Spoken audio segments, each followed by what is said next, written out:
प्रणाम। मनमोहक कृतियों पटल मोहन कृति पटल पर जुड़ी समस्त कृतिकारों को प्रणाम, अभिनंदन, हार्दिक स्वागत। आज हमार 644 कार्यक्रम छो 2082 ब्याह और आज श्रृंखला में हम कहानी वाचन डॉक्टर तिलक राज जी द्वारा सुनो और हमारी पटल पर आज डॉक्टर तिलक राज जोशी जी, श्रीमती चंपा जोशी जी चंपावत बटी अपना आशीर्वाद देना नागरी, डॉक्टर बी एस चालक जी हल्द्वानी बटी और जालंधर तिवारी जी जुड़ी छन। हमार एक भी कहानी वाचन हॉल में पैन कहानी मंदिर निर्माण और दोहर कहानी हमार मुखौटे। आदरणीय चंपा जोशी जी को मैं प्रणाम करनो और सादर वंदन।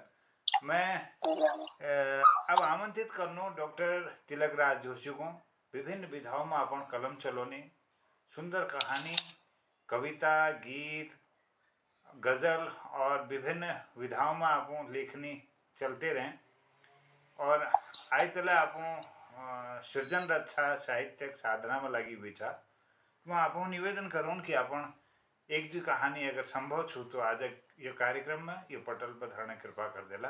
मैं आपको आदर सहित आमंत्रित करूँ डॉक्टर तिलक राज जोशी जी। बहुत बहुत स्वागत, अभिनंदन, प्रणाम। धन्यवाद जोशी। मोहन कृति पटल पर उपस्थित सभी विद्वत समाज के अंदर प्रणाम छे। आज मैं एक नन्ही कहानी मंदिर निर्माण पहली सुनने लग रही हूँ।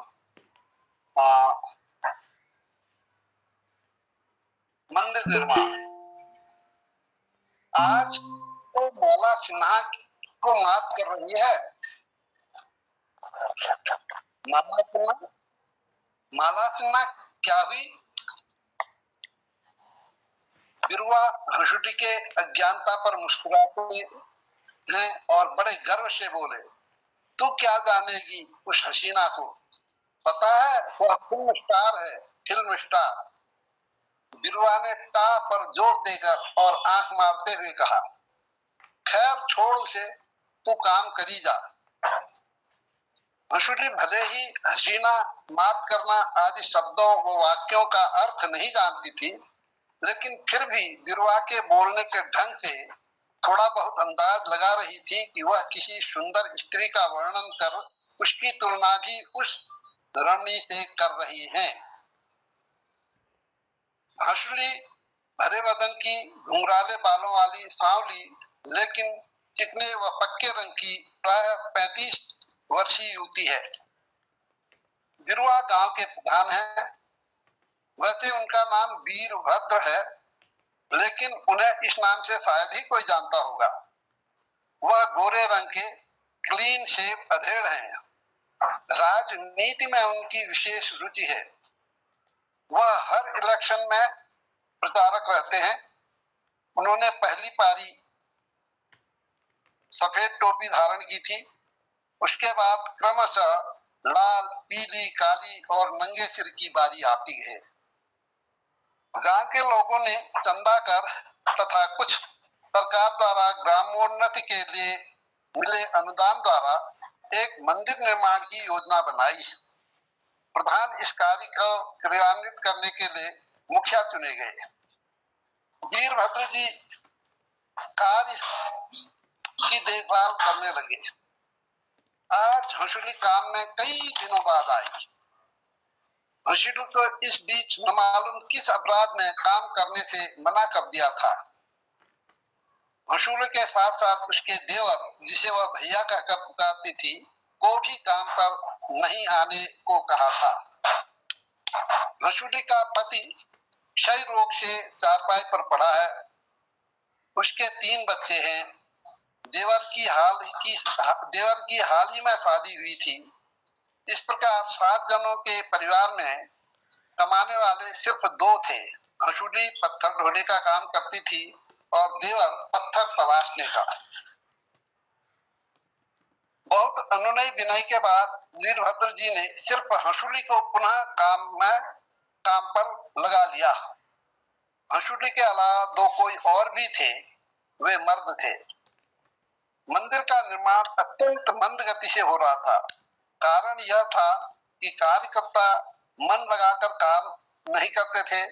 सुनने में तो यह आया कि वीरभद्र जी पैसे देने में कतराते हैं, लेकिन हंसुटी को मजदूरी नियमित रूप से मिल जाती थी।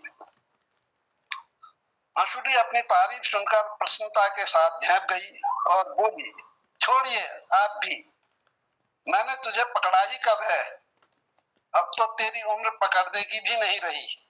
छी, बड़े आदमी होकर भी आप कैसा कैसा बोलते हैं। आज प्राय 1 वर्ष बाद मंदिर बन चुका है। कल को मंदिर का उद्घाटन है। मंदिर के द्वार श्री वीरभद्र जी ही खोलेंगे।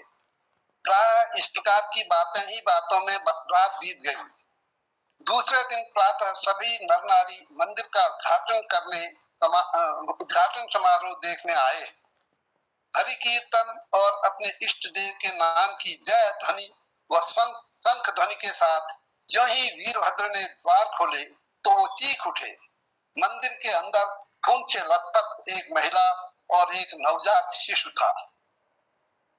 पुलिस आई, महिला को बाहर निकाला गया, वह मर चुकी थी।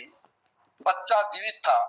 एक पत्र टेढ़ी मेढ़ी लाइनों में लिखा था, मैंने आत्महत्या की है, मैंने इस बच्चे को जन्म दिया है, इसकी बुनियाद मंदिर की बुनियाद के साथ हुई है। बिरुआ, तुमने तो कहा था कि मैंने ऑपरेशन कर लिया है, अब मैं बच्चा पैदा नहीं कर सकता, मुझसे काम करो और तुम्हें पुनः काम पर लगा दूंगा। हाय गरीबी, तूने ही यह कार्य मुझसे करवाया। खैर, अलविदा गरीबी, भला हो तेरा और दुनिया का। किसी को भी इस कांड में दोषी न ठहराया जाए, यह मेरी अंतिम इच्छा है। दोषी तो गरीबी की है, मजबूरी की है और जवानी की है। बस ये एक छोटी सी कहानी है। अब मैं बहुत सुंदर प्रस्तुति, सुंदर सृजन। जय, बताइए। आपके निर्देश के अनुसार दूसरी कहानी ले रहा हूं, मुखौटे। मुखौटे, क्यों प्यारे, क्या पढ़ते हो? एक दोस्त दूसरे दोस्त से पूछ रहा है। कुछ नहीं यार, ऐसे ही मूड ऑफ हो गया, बैठे बैठे यह किताब उठा ली। किसका उपन्यास है यह? उपन्यास कुछ नहीं है दोस्त। एक वीरेंद्र के वाक्य पूरे करते न करते देवेंद्र आकर बगल में बैठ गया। वह झुककर पहला पृष्ठ खोला और लगभग चिल्लाते हो बोला, ओ हो 30 दिन में सफलता, एपी परेरा की किताब। मालूम पड़ता है जिंदगी की दौड़ में पिछड़ गए हो। इन किताबों को पढ़ने से क्या सफलता मिलेगी प्यारे? लेखकों का दिमाग तो खराब होता है। हाँ, खराब, बिल्कुल खराब। और सुन, मुझे भी कुछ कहने का मौका देगा या बकता रहेगा? दूसरे दोस्त ने कहा। हाँ, फिर वो कहता है, सॉरी, तू भी कहा, पर एक बात बताए देता हूँ, यदि मूड ऑन करना हो तो फालतू किताबें मत पढ़ा कर। न मालूम ये लेखक स्पेशली कैरेक्टर पर बातें करने वाले अपने को इतना महान दार्शनिक व चरित्रवान क्यों समझते हैं? मुझे तो ऐसा लगता है वे खुद पतित व भ्रष्ट होते हैं। तू खुद समझ यार, यदि दोस्त बीच में ही टोकता है, तू अपनी इस जबान पर काबू करना भी सीखेगा या नहीं? जहां बोलना शुरू करता है तो फिर रुकने का नाम नहीं लेता है।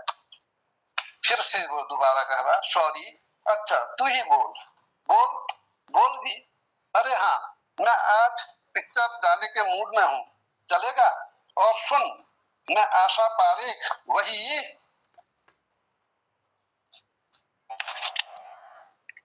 हमारी पेट को भी इनवाइट किया है। वह कह रही थी, मैं सिर्फ तुम्हारे साथ पिक्चर देखूंगी ब्रदर। मैंने कहा, व्हाई नॉट सिस्टर, यार मजा आएगा उसकी बगल में। एक तरफ तू और एक, तूने यदि उसे सिस्टर कहा है तो वो दूसरा दोस्त चिढ़ जाता है। वो कह रहा, तूने यदि उसे सिस्टर कहा है तो तू ऐसी भद्दी बातें सोच भी कैसे सकता है? दूसरा कह रहा उसका यार, ओह यार तू भी निरा मूर्ख है, यह मेरे बाप की बेटी नहीं है। ब्रदर एंड सिस्टर तो बोलचाल की भाषा है, समझे? जी हाँ, यह मेरी जान मिस खन्ना राजेश्वरी भी। तो उसका दोस्त, शट अप, वह मेरी सिस्टर है, तुझे मैं इससे पहले भी बता चुका हूँ। फिर वो दोस्त कह रहा, अरे मेरे राजा, नाराज काहे को होते हो? तुम तो कहते थे कि उसने तुम्हें राखी पहनाई है और बिगड़ते ऐसे हो जैसे तुम्हारी सगी बहन हो। उसकी राखी का इतना मान और मेरी दोस्ती का कुछ भी नहीं। हुमायूं क्यों बने फिरते हो यार? वह जमाना लग गया। तुम क्या समझते हो कि खन्ना ने तुम्हें भाई मानकर ही राखी पहनाई? वह राखी नहीं, प्यार का बंधन है डियर। देवेंद्र चुप रहो, मैं नहीं आता पिक्चर, तुम जाओ मरो। वीरेंद्र पूरी ताकत से चिल्ला, अच्छा यार हम चले, आज तुम्हें आराम की जरूरत है। अब अगले दिन वही वीरेंद्र इमोशनल है कि और सोच रहा है उसके विषय में कि वीरेंद्र इतना इमोशनल है कि पागल हो जाएगा। कभी वह राखी पहनाना समझता है, मुझे भी तो राखी पहनाई थी आशा पारिक ने एक बार अपने घर में, तब से ही तो हमें मौका मिला प्यार की पैंग बढ़ाने का। देवेंद्र सोचता जा रहा था और अंत में बुदबुदाया, छोड़ो इन फिजूल बातों को, मूड ऑफ हो जाएगा। उधर एक कह रही, माँ आज मैं पिक्चर जाऊंगी। किसके साथ बेटी? वो एक लड़की है ना हमारे क्लास में, मंजुला का, उसके साथ। राजेश्वरी ने रुक रुक कर वाक्य पूरा किया। तुम दोनों अकेली जाओगी? दोनों और अकेली? कहते हुए राजेश्वरी खन्ना हंस पड़ी। माँ इस पर मुस्कुराते हुए बोली, मेरा मतलब था तुम दोनों लड़कियां हुई और आजकल जमाना खराब है। न जमाना खराब नहीं है, हम लोग समझते हैं कि दुनिया गलत है, पर वास्तविकता यह है कि दुनिया अपने आप में न गलत है न सही। भलों के लिए भली है और बुरों के लिए बुरी। ठीक ही कहती है तू, आप भला तो जग भला, लेकिन मंजुलता जरा फुहर लड़की है, मुझे तेरा उसके साथ अधिक उठना बैठना अच्छा नहीं लगता। खैर पिक्चर तो तुम जाओ, लेकिन भविष्य में उसके साथ अधिक संपर्क मत करना। राजेश्वरी के जाने के बाद अकेले में राजेश्वरी की माँ सोच रही है, उफ, एक वह भी जमाना था जब हम उम्र की लड़कियां अकेली पानी भरने को न जाती थी, पर अब पिक्चर रात में 3-3 4-4 घंटे अकेली, न कहो तो सिर पर उठा लेती हैं कमरे को, और हाँ कह दो तो बस जान देने को तैयार। मजाक भी तो आपस में लड़कों के साथ इस प्रकार करती हैं कि वे लड़कियां सामने माँ बाप भाई बहन किसी को नहीं देखती। एक बार मैंने कहा कि इस प्रकार की मजाक ठीक नहीं है, तो राजेश्वरी ने कहा, मजाक की सीमा गोपनीय नहीं है माँ, अगर ऐसा है तो मजाक नहीं अश्लीलता है। पगली कहीं की, क्या जाने जमाने को। छी, यह उम्र होती ही ऐसी है। हमारे जमाने में उतना बंधन था तो क्या हम लुक छुप कर चोरी चोरी इशारों से भद्दी भद्दी मजाक नहीं करते थे? अंतिम बात सोते सोते राजेश्वरी की माँ की रगों में खून कुछ तेजी से बहने लगा, हल्की सी कंपन दौड़ गई पूरे शरीर में, मुंह में लालिमा छा गई। वह उठकर अंदर चल दी। वह एक गिलास ठंडा पानी पीकर अपने कार्य में व्यस्त हो गई। इधर वीरेंद्र लगातार सोते जा रहा है, क्यों है ऐसा, क्यों है कि लोग अपने सिस्टर जिसे कहते हैं उसके साथ, उफ, देवेंद्र कहता था कि लेखक पागल होते हैं। क्या वह सच कह रहा था? सच? वह सच? क्या सच है? झूठ क्या है? मैं क्या हूँ? बेवकूफ हूं मैं, जो सारी दुनिया की समस्या अपने सिर में ले लेता हूँ। सब कुछ सच कुछ नहीं है। जो कुछ अपनी रुचि के अनुसार देखने सुनने व कहते हो वही सच है। हाँ हाँ वही सच है। एपी परेरा, क्या इसने जो कुछ लिखा है ठीक लिखा था? सच, सब झूठ है। खाओ पियो मौज करो, यही सत्य है। शिव है और सुंदर है। राजेश्वरी वह सुंदर सी लड़की, मेरी सिस्टर, उसके साथ देवेंद्र पिक्चर जाएगा, उसकी बगल में बैठेगा, और छी, मैं क्या क्या सोचे जा रहा हूँ। मैं बराबर नीच, मेरे बराबर नीच, पापी, दुष्ट व पाखंडी भी कोई इस संसार में नहीं होगा, कोई नहीं होगा। मैं अपने को शो तो करता हूँ कि एक आदर्श मनुष्य, और हूँ बिल्कुल उल्टा। देवेंद्र ने ठीक ही कहा कि वे लेखक विशेष रूप से चरित्र के विषय में लिखने वाले लिखते कुछ हैं और होते कुछ है। मैं भी तो हूँ कुछ और लोगों को शो करता हूँ कुछ और। देवेंद्र और मुझ में अंतर है तो सिर्फ इतना है कि वह जो कुछ सोचता है बक जाता है और मैं उसे मस्तिष्क में सड़ाते रहता हूँ। दुख तो यही है कि मुझे लोग गलत समझ बैठते हैं कि मैं सही इंसान हूँ। मेरा मस्तिष्क इतना करप्ट क्यों हो गया है? किस पाप की सजा मुझे मिलती है और मैं अपने मस्तिष्क पर काबू क्यों नहीं कर पाता हूँ? माना यह जवानी नहीं होती तो फिर व्यभिचार क्या होता? कुछ नहीं, हाँ कुछ नहीं। हे भगवान, मैं एकदम बूढ़ा हो जाऊं। जी, बूढ़ा होना ठीक नहीं, जो कुछ हूं वही ठीक हूं। वीरेंद्र खाना खा लो बेटा। वीरेंद्र का विचार प्रवाह भंग होता है उसकी माँ की आवाज से। तीनों जन मंजुला, राजेश्वरी, खन्ना व देवेंद्र फ्लैट पर मिले। देवेंद्र बेसब्री से इन लोगों की इंतजारी कर रहा था। दूर से इन दोनों को आते देख देवेंद्र का मन लाखों बाशों उछलने लगा। नजदीक पहुंचते ही उसने दोनों को संबोधित किया। Hello darling Manju and Raju. What? Manjulata ने बड़ी अदा से फटकारा। हट, मंजुलता ने बड़ी अदा से फटकारा। राजेश्वरी को यह संबोधन अखरा, पर वह चुप रही। देवेंद्र ने चुटकी ली। हेलो मिस खन्ना, आप ससुराल नहीं पिक्चर जा रहे हैं। पिक्चर जहां उदासी नहीं होनी चाहिए। और मंजू बीच में बोल उठी। ब्रदर, शायद राजू ने ससुराल पिक्चर को देखना माने ही ससुराल जाना, बीच में ही वो तोड़ देता है। नहीं नहीं, ऐसी बात नहीं है। मैं खुश हूँ। उदासी कहाँ है? फिर अपने साथियों के साथ। अचानक मंजुलता को कुछ याद भी आई और उसने देवेंद्र से कहा, सुनो ब्रदर, तुम्हें मम्मी ने एक बात कही है। और देवेंद्र को एक किनारे की ओर ले जाकर कहने लगा, अब तुम खन्ना के बगल में बैठोगे। क्यों? उस बेचारी को भी तो पुरुष गंध मिले। ओके, कहते हुए देवेंद्र ने कटाक्ष किया। मंजुलता राजेश्वर के विषय में सोच रही है। बड़ी बनी रहती है अनुसुया। मुझे तो ऐसा लगता है यह हमारे क्लास में सबसे अधिक करप्ट होगी। तभी तो सभी टीचर इसे चाहते हैं। इसी के खातिर टीचर हमें मुंह नहीं लगाते। उस दिन उस बॉटनी के दुश्मन ने मुझे भरी क्लास में टोका, सिर्फ इस कलमुही के कारण। कलमुही कहाँ है? कलमुही साली चांद का टुकड़ा है। मंजू भी की अचानक गहरी सांस खिंच जाती है। राजेश्वरी धीरे से पूछती है, क्यों हीरो का दर्द नहीं देखा जा रहा? हीरो का दर्द तो देखा जाता है पर हीरोइन का रूप नहीं। फिर सोचती है, राजेश्वरी सभी गुणों से परिपूर्ण है, करप्ट भी कहाँ है? दुश्मन कहेगी, भली और चरित्रवान है। चाहती तो मैं भी यही हूँ कि वैसी ही लड़की बनूं, पर देवेंद्र से संपर्क बढ़ते बढ़ते कैसे और क्यों मानसिक विकृति आ गई कि अब सब कुछ गंवा बैठी। पता नहीं कब कैसे यह सब कुछ हो गया। यह देवेंद्र की गलती है। नहीं, उसकी गलती भी कैसे मानूं? प्रारंभ में हमारा स्नेह निर्मल ही तो था।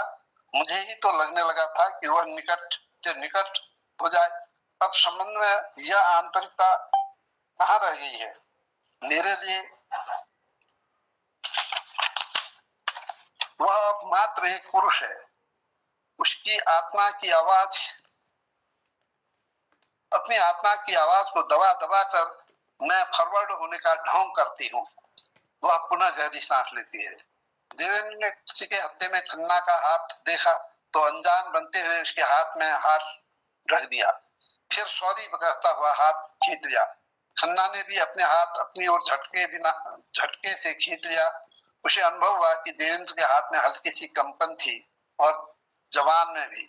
वह सोचने लगी, उसके हाथों और जबान में कंपन क्यों थी? क्या वह उसकी शरारत थी? नहीं, वह ऐसा लड़का नहीं है। मैं बेकार में प्रत्येक इंसान के विषय में गलत सोचती हूँ, उसने कहा। आप ही देखिए हत्थे में हाथ, आप ही रखिए हत्थे में हाथ। नहीं, आप रखें, मानिए तो सही।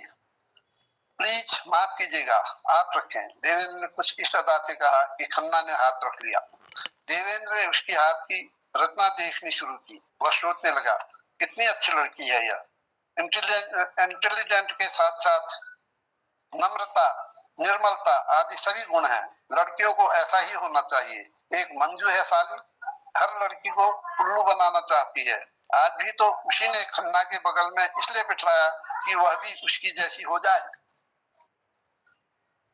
उसने देखा कि उसका पहनावा कितना सरल और शालीन है, न मेकअप न फुहड़ता। उसकी सुंदर सी उंगलियों में मेकअप के नाम पर नेल पॉलिश भी नहीं है। उसने पूछ ही दिया, आप नेल पॉलिश यूज नहीं करती हैं? नहीं, आपको दिखावा पसंद नहीं है, यह आपका बहुत बड़ा गुण है। खन्ना मुस्कुरा भर दी। खन्ना सोच रही थी, मैंने दिखावा ही तो किया है आज तक। मंजू कितनी स्पष्टवादी है। वह माँ से पूछ के आई है कि देवेंद्र के साथ पिक्चर जाएगी और मैं कहा आई हूँ कि मंजू के साथ पिक्चर जाऊंगी। मंजू कॉलेज की अन्य साथियों को ढूंढ रही है गप मारने के लिए। मैं ईश्वर से प्रार्थना कर रही हूँ कि हमें कोई न देखे। क्यों? क्या मेरे मन की दुर्बलता नहीं है यह? मैं अपने प्यारे राखी बद्ध भैया वीरेंद्र के साथ भी नहीं कहीं जाने में डरती हूँ कि कोई उंगली न उठाए। ऐसा क्यों होता है? प्रत्यक्षता मैं गंभीर और सहमी सहमी रहती हूँ, जबकि मेरा मन भी उछल कूद करने और मौज मस्ती करने का होता है। मैं टीवी में अकेले अकेले फुहर नृत्य से रोमांचित होती हूँ। देवेंद्र ने वार्तालाप शुरू कर खन्ना के विचार श्रृंखला को भंग किया। उधर वीरेंद्र खाना खाने के बाद सहपाठियों के विषय में सोचते हुए सो गया। स्वप्न में वह देखता है कि देवेंद्र खन्ना के साथ बलात्कार कर रहा है। वह देवेंद्र से झगड़ने जाता है तो बीच में मंजू आ जाती है और कटाक्ष करते हुए कहती है, तुम मेरे साथ आओ प्यारे। वह एक चांटा जोर से मंजुलता पर लगाता है। वह चीखती है। वीरेंद्र की आंख खुल जाती है। वह देखता है कि उसका छोटा भैया चारपाई से गिरने के कारण रो रहा है। उसने समय देखा, रात का 1 बजा था। वह 9 बजे सो गया था। वह जल्दी से तैयार होकर चांदनी रात के सहारे न मालूम क्यों पिक्चर हॉल, जो प्राय 2 किलोमीटर दूरी पर है, की ओर बढ़ जाता है। वहां पहुंचते ही उसने देखा पिक्चर समाप्त हो गई है। लोग बाहर निकल रहे हैं। वह ढूंढ रहा है फटफटी आंखों से उन 3 मूर्तियों को। वह मंजुलता के स्वप्न में कहे वाक्य को बुदबुदाता है, तुम मेरे साथ आओ प्यारे। वह अधीर हो उठा मंजू के इस वाक्य पर। उसने देखा कि बालकनी से तीनों उतर रहे हैं। उसने यह देखा, उससे देखा न गया और वह लौट आया। तो यह है मन के तरंगें जो उठती हैं और जो विकृतियां आती हैं, जो अच्छाई आती हैं। वाह वाह वाह, सुंदर अभिव्यक्ति है। बहुत सुंदर, बहुत सुंदर, बहुत बधाई आपको। बहुत सुंदर चित्रण है, बहुत बहुत धन्यवाद। प्रणाम। जय हो।